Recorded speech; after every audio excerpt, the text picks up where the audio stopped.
This is the Fantasy Football Fellowship Podcast presented by Medi-Share. Together, we'll unpack fantasy, faith, and life. I'm Bryce Johnson with Harrison Zuckerberg, and which is here to encourage you and help you win while also finding meaning and purpose throughout the fantasy season. We won't always be right, but we hope we'll be convincing. We're a part of the Unpacking It Podcast Network, and I'm coming to you from the Unpacking It Ministry studio in Charlotte, North Carolina. Wow. The fantasy season took quite the turn over the weekend. We have got some major injuries to discuss on today's show. Some guys are banged up. The quarterback position couldn't be any crazier. If you're telling me that Jared Goff was the number one QB this week, was right behind him. Zach Wilson is back, looked pretty good. Kenny Pickett got his chance, got into the end zone a couple of times, and looks like he's going to be the guy now. And so what do we make of the QB position, and who do we like moving forward? Today on the show, as always, we'll be accountable for where we were wrong, and we'll celebrate a few of the things that we've gotten right in recent weeks. And we'll take a look at the waiver wire today, and we'll play Peace, Panic, or Partially Concerned on a number of top players, especially that maybe have had a couple down weeks or are coming off of an interesting week that we're trying to figure out if we need to panic or not. So always appreciate your feedback. You can email me, fantasy@unpackingit.com. If you're looking for an affordable, reliable healthcare option that you can trust, check out Medi-Share today.com/unpackingit. And of course, it's open enrollment season. And so if you're looking to make a change, definitely consider Medi-Share. They've got options for you. And the best part is their members on average save 50% or more on their healthcare costs. So visit Medi-Share.com/unpackingit. All right, let's jump right in with some fantasy shenanigans as Harrison and I kind of share just some big picture stuff from the fantasy weekend and how some of these crazy stories affected us personally. And Harrison, I will give you first crack at this today. And I thought we had a strict no UNC hat policy on this show, but you're breaking that policy today. But that's all right. We'll let it slide. How you doing? And how was the fantasy weekend? I'm doing great. Fantasy weekend for me was so up and down. We started off by waking up on Sunday morning and realizing that at my time, 7 a.m., Alvin Kamara was listed as inactive. It's safe to say I did not get the chance to take him out of my lineup at 7 a.m. So he was left in two of my lineups. I had Michael Thomas left in another lineup. And you know what? I could have done the thing where I text the commissioner, or I'm the commissioner in one of the leagues, and I kind of just take him out or say, hey, put someone else in for me. Don't let anyone else notice. But you're like, you know what? I'm going to ride it out. We can see if it's going to be okay. I was able to pull out a win in both of those leagues with 2 zeros in my lineup from Kamara and Thomas. I had another friend, though, who had Kamara in another league, and he texted in the group chat. He's like, guys, I got screwed by the start time, London game. Come on, please let me take out Kamara. It's not fair. This guy, though, is currently studying abroad in Spain, so it was a normal 1 o'clock game time for him. So he had no excuse. We're like, really? We're all here with getting the notification at like 6, 7 a.m. It's 1 o'clock for you there. What are you talking about? You weren't able to take him out of your lineup. You were awake. So he was completely shot down in that chat. But luckily, I had guys like Chris Olave go off. Brandon Cooks was going off. I was feeling strong during the 1 o'clock game. Justin Herbert had a big game. Gerald Everett continued to play great for me. So I was feeling hot. And then we got to the 4 o'clock time, and I get the notification after the Colts game at around 4 o'clock that Jonathan Taylor is injured, might be out a couple weeks. So there's hit number one. Then I'm watching the Denver game, and, beginning of the first half looks great. Javonte Williams is out snapping and out carrying Melvin Gordon 9-1 on carries. And then he goes down in the second half. And now both my running backs are injured going into the next week. I end up losing the matchup, obviously, that I had both of them playing in. So I started off super hot, feeling great. Took a scary turn towards the end of the day, but I still ended up going 2-1 this week. So it wasn't awful. but could have obviously been a lot better, as I'm sure for a lot of other fantasy managers as well, not just myself, with the injuries that we saw happen on Sunday. Yes. So we will talk about those injuries throughout the show. And of course, here on this show, we have been very high on Javonte Williams. And I think he looked great this year. I think he was just getting started, and I was excited about what was to come the rest of the way. And so to see him go down, especially as a young running back, just a bummer. You know, it kind of reminds us of Cam Akers, J.K. Dobbins, you know, guys that we in recent years saw go out for extended time. And so you just hate seeing it. And then for us as fantasy owners, now we're scrambling. And so thankfully I load up on running backs. So I'm not as devastated when a running back goes down. It's kind of next man up type of thing. But anyway, going into Thursday night with Jonathan Taylor questionable, that's going to be a big many fantasy owners that took him as the number 1 or number 2 running back or number 2 overall. And he hasn't been playing well. And the crazy shenanigans for me this past weekend, I won my league despite Pittman and Taylor scoring a combined 9 points. And so guess who I have to thank? Finally woke up.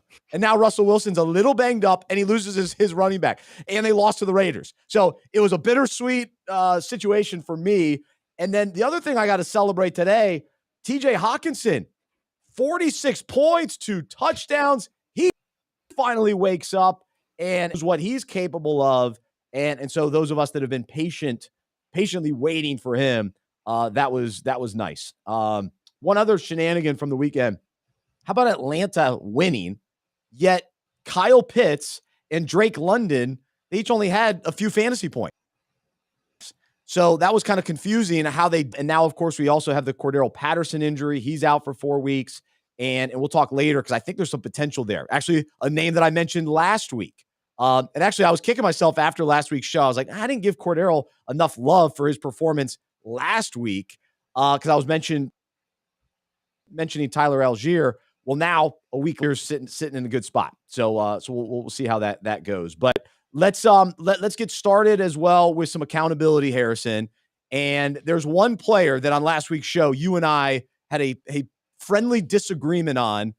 It's only been a couple of weeks, but I'm feeling pretty good about this, and I'm going to give you the floor to apologize on your Romeo Dobbs take. So I apologize for not calling Romeo Dobbs legit last week. You know, he had another solid game this week, so he definitely has a role in the offense. I think he's going to be solid moving forward. But don't freak out too much because Allen Lazard still had 6 catches for over 100 yards. He's clearly the alpha receiver there in Green Bay. So Romeo Dobbs may be nice, but don't think that Romeo Dobbs is now going to be a top 10 fantasy receiver for the next year. He'll be good, but slow the roll a little bit. No, I think it's just, reasonable excitement. We're talking about a free agent or a last-second player who's emerging and a rookie. And so, I think realistically, if you play him in your flex, your wide receiver 3 spot throughout the year, you're going to have some good weeks from him. And the crazy thing is the Packers offense still hasn't gotten going yet. To me, it still hasn't scratched the surface. I still have hope for them. And so, Lazard, he's been okay. Him and Dobbs have both been, solid. They're not in that upper echelon by any means. All right. So as far as accountability, I did actually play Derek Carr over Aaron Rodgers. So that was a miss on my end. And then I also have to confess that I've been very wrong with the Seahawks. they've put up a lot of points, and Geno Smith especially has been awesome. And then Rashad Penny, I've been out on him, and he scored 29 points this past week. So a huge day for him. He scored twice. I think he got in the end zone twice. So he had a big day for him. I have to apologize that I was out on Josh Jacobs. I was all in on the Raiders passing offense, out on the rushing game, yet Jacobs, monster game. I mean, I don't even know. He didn't even look like Josh Jacobs. That looked like another running back out there running all over a pretty good Denver defense. So that was shocking. And then I was all excited about Darren Waller this year. So far, it has been a total letdown. So I'm struggling with him. I'm not totally out on him. I think he'll eventually have some good games, but I definitely have to confess that I was wrong there. So let's move forward with woulda, coulda, shoulda, and kind of along the same line of thinking. Some guys that maybe we're kicking ourselves for either not drafting, not picking up, not starting. Harrison, why don't you jump in?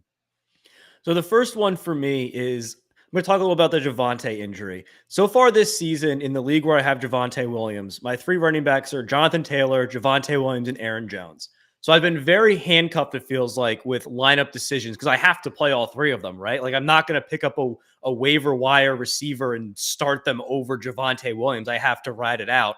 However, this week I was really debating about doing that with both Josh Reynolds and Jamal Agnew once we found out that Zay Jones was out. But I'm like, you know what? I'm not going to start either of them over Javonte Williams. They both end up having monster games, and obviously Javonte gets injured. So that is a shoulda, woulda, coulda. I should have, taken the risk and started them this week. However, moving forward, I feel like the Javonte injury actually is going to be a good thing for my team because it actually allows me now a lot more flexibility to make those waiver wire starts that I want to week in and week out instead of being, really constricted on what I can do with my lineup when you have 3 elite running backs. And the second thing that I'm really regretting after this week is I dropped Isaiah Pacheco, who was my guy from the whole preseason. I wanted him to take over in Kansas City for David Njoku, who David Njoku had a great game. He played really well. But this was the week that Pacheco finally got involved in the Kansas City offense after not doing anything the first couple of weeks. So I think it's safe to say I dropped him 1 week too early, and now a lot of people are going to be scrambling to get him off of waivers because I let him slip through my fingers and put him back on the waiver wire.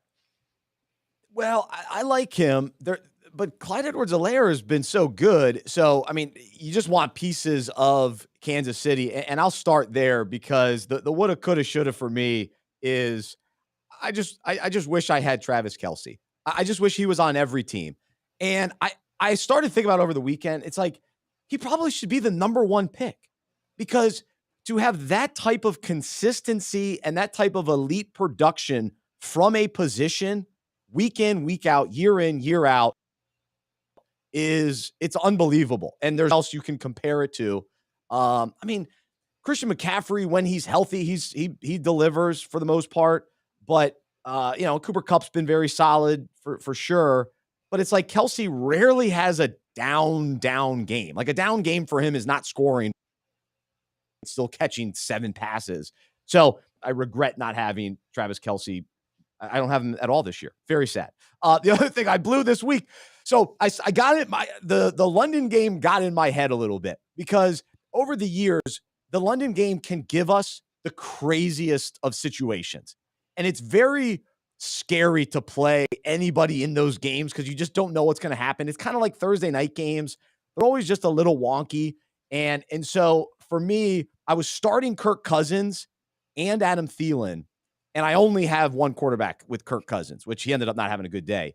And so I benched Adam Thielen, who did have a great day, and I played Josh Palmer instead because Keenan Allen was out. And Josh Palmer did not have a good day, and I ended up losing that matchup. And if I would have played Thielen, I would have won. So that was disappointing and just a big miss on my part. All right, now let's go to the positive side of things. And we call it, that's what I'm talking about, things that we were maybe right about over the last couple of weeks. And a couple of guys for me that I have been loyal to over the years finally emerged or have been, solid lately. First off, Austin Eckler. And last week I was a little concerned about the Chargers and their however they removed any doubt, at least against the Texans, which is always nice. If you need a bounce back game, it's nice when you can play against the Texans. But Austin Eckler, 35 points. He reminded us of how he can get into the end zone in bunches. And so that was beautiful to see. And then also, people want to doubt Damien over. Is there any fantasy player more doubted than him this past week? 18 carries, 86 yards, touchdown, 3 straight weeks with a touchdown. They're going to be banged up at the quarterback position. So what are the Patriots going to do? They're going to keep running the ball. And so I've got Damien on a couple teams. And all right, what are you talking about today here, Harrison? So I know you shied away from the London games. I fully embraced it and started Chris Olave again this week, and he rewarded me by having another great week. I think the Chris Olave breakout is really upon us now, and he's going to be a really solid wide receiver too for the rest of the season with the Saints. Even though the Saints have looked really shaky, I think he is someone who is going to be a great fantasy player this season and for years to come for them. And then, like you said before, starting Russell Wilson, I had benched Russell Wilson the last couple of weeks. I was like, you know what? I'll give him another chance this week. I don't know. I just got a feeling that he's going to have a bounce back game. And he played great for me. He had another bounce back game, like a lot of other players on Denver. Cortland Sutton had a great game. So, I'm feeling great about the way the Denver offense looked, even though Javonte Williams, came out, they produced for fantasy. So I think positive steps in the right direction for Denver moving forward. The one other excitement I have is Pat Fryermuth, and I've got him. I love him. The problem is I've been playing Darren Waller over him, which is it's been pretty foolish. But Pat, 9 targets, 7 receptions, 85 yards. The only downside is he hasn't scored as many touchdowns as he did last year. But I'm hoping his opportunity is going to be even better with Kenny Pickett. And so the boost that Steelers offense got with Pickett out there, everybody was more excited. It was still weird they lost to the Jets. It was just kind of one of those days things kind of bounced the way for the Jets. But I'm excited moving forward. I'm now, I'd like to take a look at George Pickens if there are some leagues where he's still on the waiver wire. Might be unlikely, but definitely want to get him. Maybe throw a flyer with Chase Claypool. I know people are panicking about Deontay Johnson. I kind of want to wait to see what he's like with Kenny Pickett. So at least from the get-go, I think Fryermuth is going to be the consistent guy. And then one of those 3 wide receivers will become Pickett's go-to guy. Who will it be? I like Pittsburgh at least being better moving forward. So excited about that. And then lastly, DJ Moore, I hung on one more week. And he targets, not a monster, 6 receptions for 50 yards, a glimmer of hope. But we also, let's take a step back. Wait, 11 targets, only 6 catches? Yes, because Baker Mayfield is still the quarterback, and it's still a problem. It's still a major concern. But Christian McCaffrey was also great as well. So, Harrison, before I jump into the breakout, we've got a couple questions coming along the chat. And so ask your trade questions and maybe waiver wire questions on the chat, or you can always email me fantasy@unpackingit.com. But someone's asking, should I get rid of Devontae Adams, Kyle Pitts, and Juju for Deontay Johnson, Keenan Allen, Miles Sanders, and Dalton Schultz? What side of that do you like better? I probably would not do that deal because, Miles Sanders has been great so far this season, but I would be really worried about trading for Deontay Johnson, especially after the week he had this week. And, Kenny Pickett looked all right, but he didn't look exceptional by any means. And we have no idea who Kenny Pickett's going to favor in the passing game. So I feel like that's a really risky move to trade for him. If that trade is still available a week from now, after Deontay Johnson, we have some more tape on him and Pickett together, I think it could possibly be a good deal. But right now I'd be pretty worried about making that deal. And then the other trade, should I trade Jonathan Taylor for Justin Jefferson, or Jonathan Taylor for Diggs and Eli Mitchell, or Jonathan Taylor for Diggs and Hunt? Interesting. I would probably trade. You go ahead, Bryce. Yeah, I'm not sure I'm trading Jonathan Taylor yet. I would. Me last night. I would normally say don't trade Jonathan Taylor, but the fact that it's Stephon Diggs, who I think is going to finish as the overall wide receiver 1 this season, and you're getting someone else in return, I would probably make that move, especially with the injury now. We don't know what he's going to be like for the next couple weeks. So I would probably do the Diggs for Hunt one. I don't know about Eli Mitchell, just because we don't really know what's going on there with the injury, but Hunt is a good flex play, and Diggs is going to put up 20-point weeks every week. So I would probably make that move. It depends on what the rest of your team construction is like, though. True. That's always the case. Jonathan Taylor got off to a slow start last year and then finished strong. So we have to remember it's all about the fantasy playoffs. Obviously, you have to get to the fantasy playoffs, but a reliable top running back like Jonathan Taylor, and as bad as the Colts have looked so far, they're still going to be in playoff contention in that division. I don't see nobody's running away with it. The Titans aren't going to run away with the division, even like they somewhat did last year. But yeah, the Colts they're going to be in the mix. And I think Jonathan Taylor, I actually hope, even though it will hurt me this week in fantasy, they rest him on Thursday instead of. So I've been talking a lot about that on our Unpacking It podcast. I've been writing about it. I don't like when players rush back too soon from injuries. Just get healthy. It's a long season. Just get the proper healing that you need and then get back out there. You got to see the big picture a little bit. So that's my hope for Jonathan Taylor. All right, we'll get back to Harrison in just a little bit, but we're going to get to our breakout for the week. And this week's topic is all about trades. And if you're like me, it's fun to make trades, but it's also really hard to do it. And part of the challenge is you and I will look at, in the league and we'll go, all right, I want this guy off, my buddy's team, and I'm going to trade him 2 guys that I don't like on my roster, or, someone that I think maybe will entice him. And so we send the trade and, we wait to see what the response is going to be. And then oftentimes, because it's hard to pull off trades, we oftentimes we get the notification that says the trade has been rejected. And it's always like, oh man, I thought he might do that. Or you start planning that I pull off this trade, then I can, start this guy, and you base your next moves on the potential of this trade going through. And it's a bummer. It's a bummer to get the email or the notification that says, sorry, the trade has been rejected. And so Football Fellowship Podcast, we take fantasy concepts, relate them to the Bible, relate them to our own lives, and hopefully you subscribed to the FFF membership on fantasyfootballfellowship.com.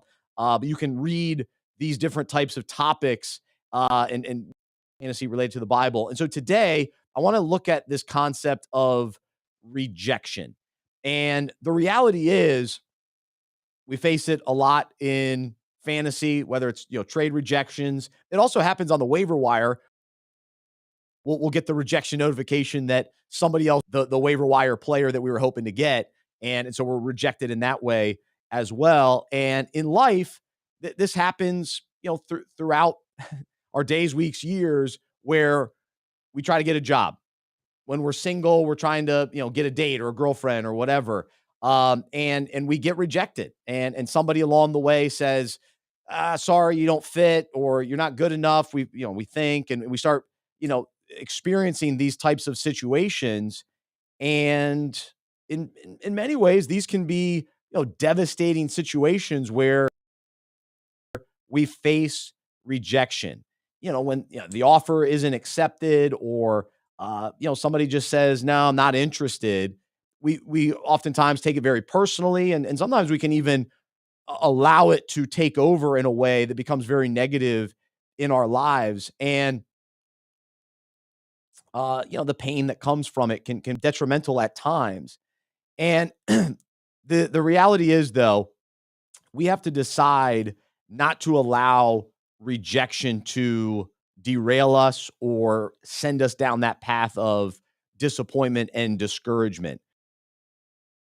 Because what if we actually saw it of Jesus, who trust God and trust that he's in control, trust that he will open the right doors for us at the right time, that those rejections are, and my pastor used to always say this, rejection is God's protection.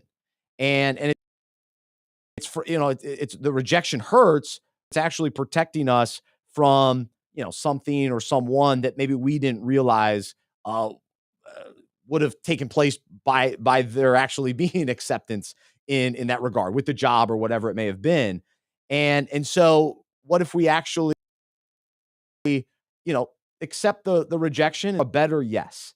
And, even in fantasy, it's not being so discouraged by the trade rejection, but it's saying, all right, let me see what other options are out there, and maybe I'll get a better trade that will actually help my team even more moving forward. And so our faith in Jesus allows us in life to remain. We can rest in the truth that what we know in him is that we are wanted, we are loved, we are chosen, and we are accepted by the ultimate king. And so even in this world, if we're rejected by people and criticized and rejected, we're not by the God of the universe. He loves us so much that he sent Jesus, and Jesus rose again and offers us salvation and grace and forgiveness and acceptance in him. And then we move forward where we don't have to, and the emotions of that, where when we face it, we get from being one of God's children. And that's where we've been accepted into his family. And so the Bible tells us in Ephesians, all praise to God, the Father of our Lord Jesus Christ, because we are united with Christ. Even before he made the world, loved us and chose and without fault in his eyes. Himself through this is what he wanted. Great pleasure. So we praise God for the glorious grace he has. Although we may face setbacks and rejection, ends up to get in the way of embracing the eternal hope and faith in God for us to be with him. And he always welcomes us no matter what we've done, no matter what we will do. There is grace available to us, and we in that today, that we are accepted and loved by him. And so today, and I'll even take it a step further, side engagement is something that I struggle with at times. We actually fear rejection. And so in faith, he'll probably reject it. And so we don't even try. We don't even, we might hold back and say, I don't want to deal with the fear. I don't want to deal with the rejection or asking for something. And I know for me, being in his money, I have to ask people to support our ministry and to give. And oftentimes people say no, or they never get back to me. And in many ways, I view that as rejection. And so I have to battle through, I got to keep asking. I got to keep trusting God that he's going to provide and he's going to put it on people's hearts to say yes and to give. But I have to get through certain rejections as well in order to get the yeses. And so I think that's the encouragement for us as well. We have to continue to trust God, to step out in faith and to not fear rejection, because we know, again, that we're accepted by God, that he loves us no matter what, and that he's working things out. And so rejection may be God's protection, and another door is going to open up, and we just have to be patient and hopeful in those situations. So as far as trades go, keep going for it. Try to make a trade. Try to make a trade this week. Appreciate some of the people mentioning on the chat some different trade possibilities. And so if you've got any thoughts on that, would love to hear from you. Harrison Zuckerberg back. And as far as trades go, Harrison, what are some of your we're at the quarter, first quarter, end of the first quarter season. How you feeling about trades? So this is the time right now where I usually try to make trades, because if someone's been underperforming for the first 4 weeks of the season, it should be pretty easy to get them from the other fantasy manager, because they've probably had 4 bad weeks. So they'd be willing to give up on this player. Usually after a week or two, guys want to hold out and see if their players can bounce back. But 4 weeks is usually a pretty good sample size for how the season's going to go.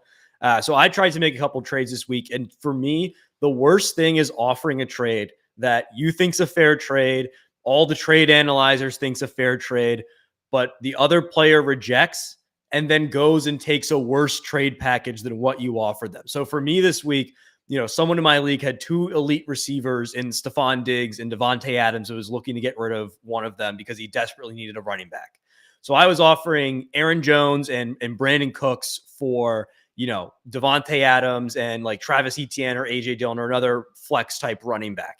And ESPN said it was completely perfect trade value for both sides. It was rejected. You know what? Fine. Just didn't want to make the move right now. Yesterday, I sees that he agrees to trade Stephon Diggs and Travis Etienne. Both, Travis Etienne's been under one, but Stephon Diggs is the number 1 wide receiver for Amari Cooper and Dameon Pierce. I know Dameon Pierce had a good game this week, but you cannot tell me you would rather have Dameon Pierce for the rest of the season than Aaron Jones. And I would feel Amari Cooper and Brandon Cooks are probably equal. But I was like, come on, you can't be serious. You said you weren't getting enough value with Aaron Jones because you wanted a running back, but Dameon Pierce is enough value for you. Like, oh my gosh. Like, you know what? I hope it works out for him, but I'm just kicking myself now. I was like, wow, I could have really had, Stephon Diggs on my team if only I had Dameon Pierce instead of Javonte Williams or Jonathan Taylor or one of the other great running backs I was trying to offer. Man, it is interesting what other people value and how they view certain players. And everybody's got different perspectives. And as we project what they're going to do the rest of the way, it's differing across the board. So that's why you may try to make a trade and you go, man, this is really fair, but the other person just doesn't value your guys the same way. That's the reality of it. But at the same time, that's why you keep rolling the dice, because you might find somebody that isn't valuing someone on their roster, then you get some great value there. So if they've given up on somebody, go try to get them. All right, we're going to play a little peace, panic, or partial concern, and we're going to run through really some big name guys that have been struggling. We're kind of wondering about the rest of the way. So let's start with Washington. To me, there's a lot of panic in Washington, but I would say probably the highest drafted player was Terry McLaurin, who's yet to have a real breakout game. Where do you stand with him?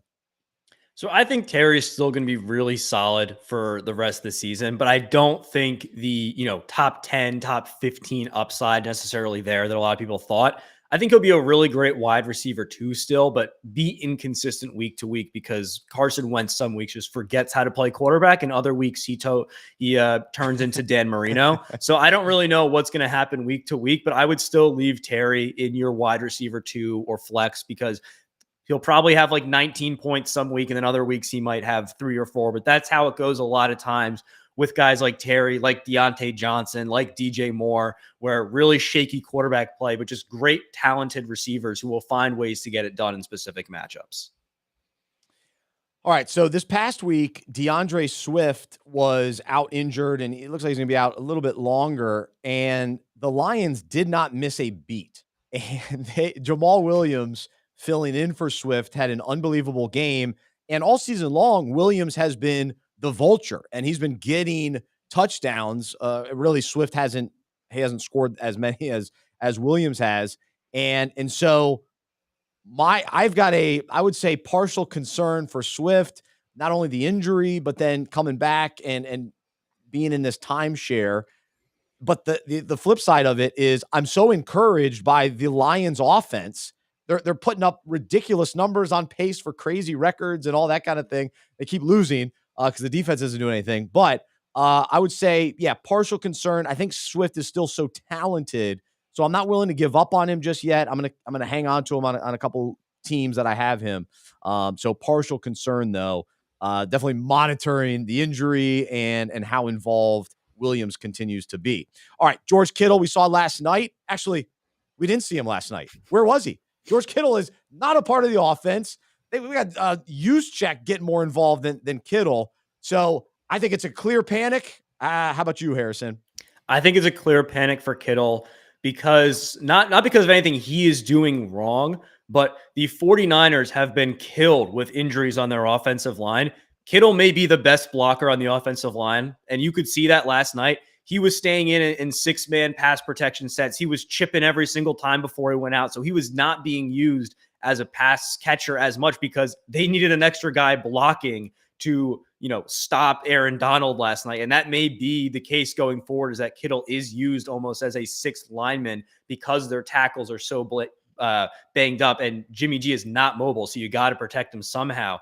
Back to DeAndre Swift a little bit. I find it really funny that in the offseason, there's a lot of people like DeAndre Swift's the next Christian McCaffrey. He's going to get a ton of targets on this team. He is literally the next Christian McCaffrey because he doesn't play. When he plays, he's going to give you 25 points, but he's only going to play probably 6 games every season. That's what it's looked like so far the first couple of years in his career. So I find it really funny how accurate that comparison has turned out to be, not in a good way at all. It's not funny, Harrison. It's not funny. It's sad. I like both those guys. I'm disappointed. But McCaffrey was great this past week, by the way. Yeah. But some more guys who, I'm really starting to panic on a little bit are number 2 receivers in elite offenses who we thought could really make a jump. Guys like Gabe Davis and Allen Robinson. We always, every single year, we're like, oh, who's going to be the number 2 guy for Aaron Rodgers or for Tom Brady? They got a great number 1. Who's going to be the number 2?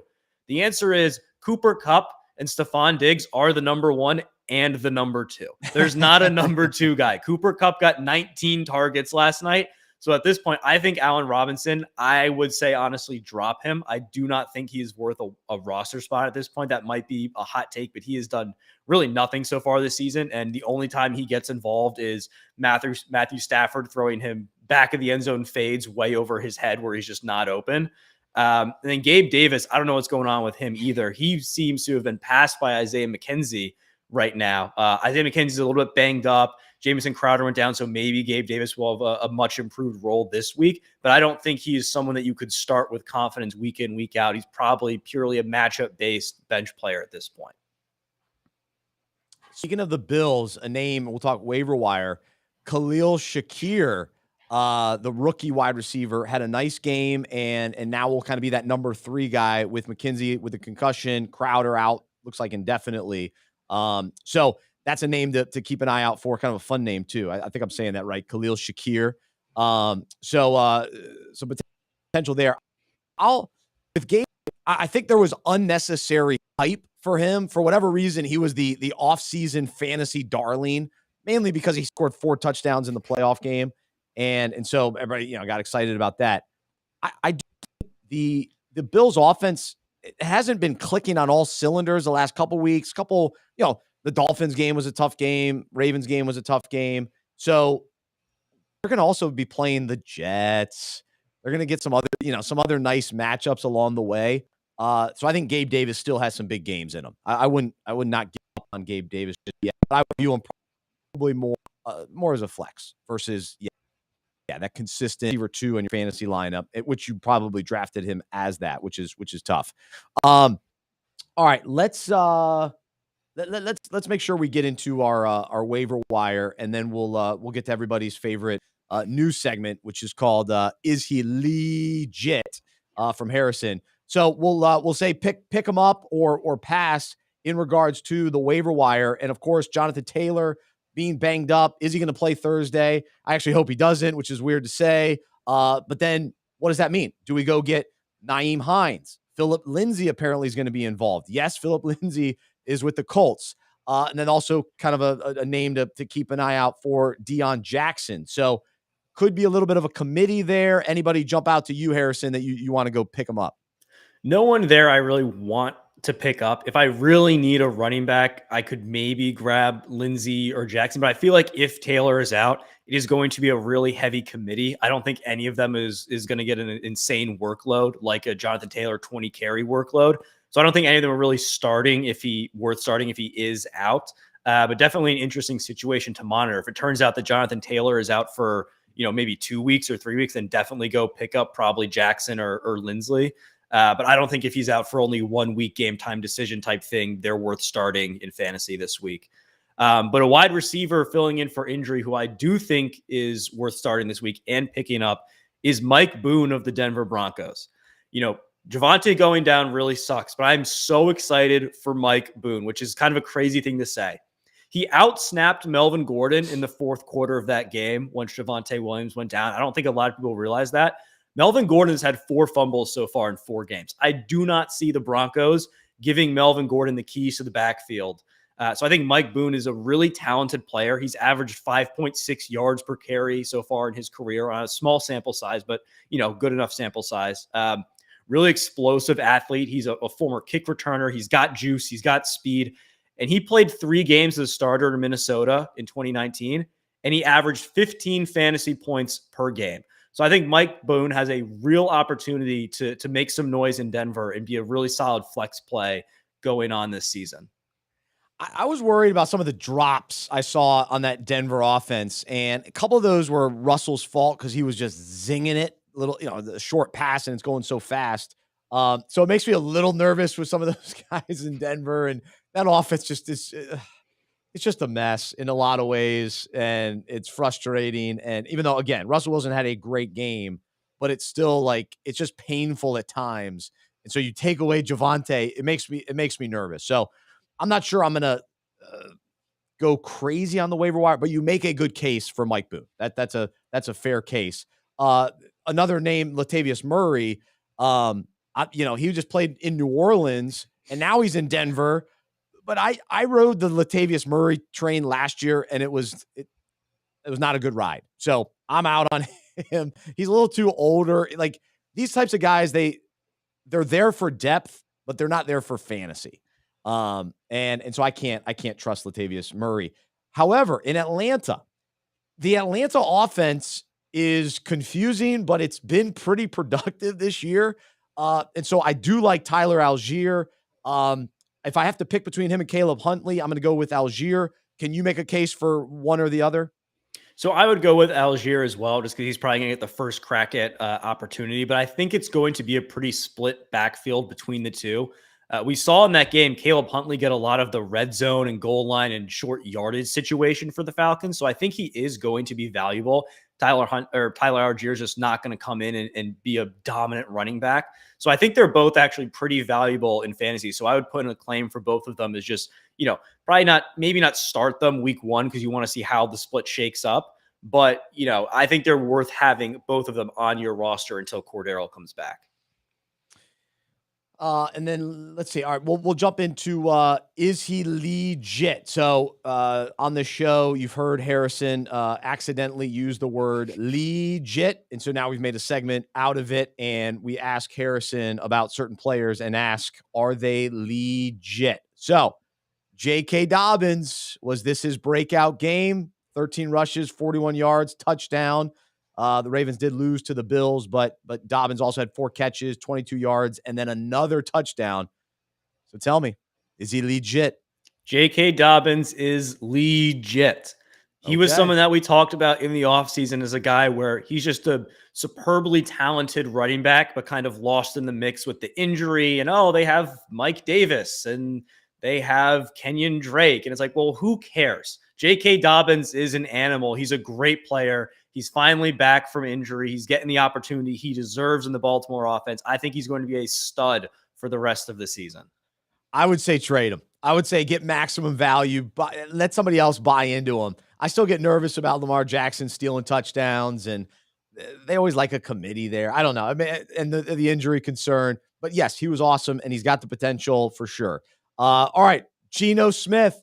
Somebody in my fantasy league, my big leagues, they spent a ton of waiver wire dollars, over 20, to get Geno Smith. I think it was in week 1 or 2, and I'm laughing. I'm thinking, this is hilarious. Geno Smith, somebody's going to get him on the waiver wire.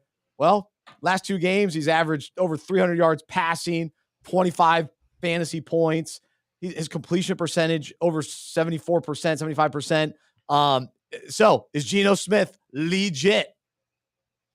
I would not say that Geno Smith is legit. And that's just because I want to look at the teams he has to play the next couple weeks. He has to play the Saints. He has to play the Chargers, the Cardinals, all teams who have had rocky starts, but I think are much better teams than the Seahawks and have pretty solid defenses. He has to play the Bucs after that. I mean, I don't see a world where he's going for 400 yards and 4 touchdowns every week. It's always nice to play the Lions. I'll tell you someone who is legit. The Lions defense is legitimately bad. Start anyone that is playing against the Lions. They may have the worst defense in NFL history. So if Geno Smith got to play the Lions every week, then I would say he's good to go. But unfortunately, that is not the case. So, he's a backup. I don't think I would put in a waiver claim for him to be my starting QB. So he's maybe worth a look, but don't expect him to be a top 10 QB for the rest of the season. All right, so I'm intrigued with Kenny Pickett. I think I like him more than you do. So Kenny Pickett would be the quarterback I'd like to go get on the waivers this week. So none of the other backups per se. People probably have already gotten Cooper Rush, but yeah, Geno's put up some numbers. There's no denying it, but I can't trust the Seahawks. I'm still not there. I'm not jumping on that bandwagon. All right, this was a fun show. Thanks for everybody listening. Thanks to Harrison Zuckerberg. Encourage everyone to check out fantasyfootballfellowship.com. Check out all the content there. We send out a newsletter on Tuesdays, so be sure to subscribe to that as well. If you're a member, you get it automatically. So again, fantasyfootballfellowship.com. I'm Bryce Johnson. I'm a sports fan and a fantasy owner who follows Jesus. I believe in the good news that he died on the cross for my sin. He was resurrected, and through faith, I've been saved by his grace. I hope that is true for you as well. And I hope you'll join me and the Fantasy Football Fellowship community as we follow Jesus together. Have a great rest of your day, and we will talk to you next Tuesday, Lord willing, right here on the Fantasy Football Fellowship Podcast presented by Medi-Share.